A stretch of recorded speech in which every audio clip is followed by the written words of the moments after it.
How to merge columns in Excel. One of the most requested options that you must know if you want to work in Excel. Yes, today we will go through all the options and variants related to merge cells. Let's get started. Open an existing document in which you have a table. I will choose this one.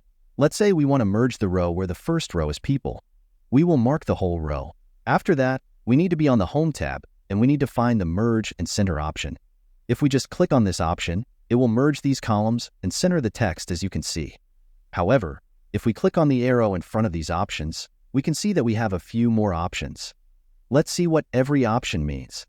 If we do not want the text to be centered for some reason, select the third option, Merge Cells. This can be useful when we don't want the text to change its current location. The Merge Across option merges multiple rows and columns. We will mark these two empty lines and select that option. As you can see, the columns are joined, but there is also a space between the rows. In the end, we are left with the Unmerge option, which cancels one of the options we selected in this list. One final note. If you try to merge columns that already contain text, all the text will be deleted except for the text in the upper left column. Also, if you try that, Excel will warn you about it. That's all for this video.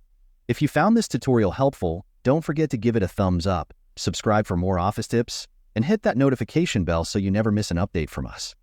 Thanks for watching, and I'll see you in the next one.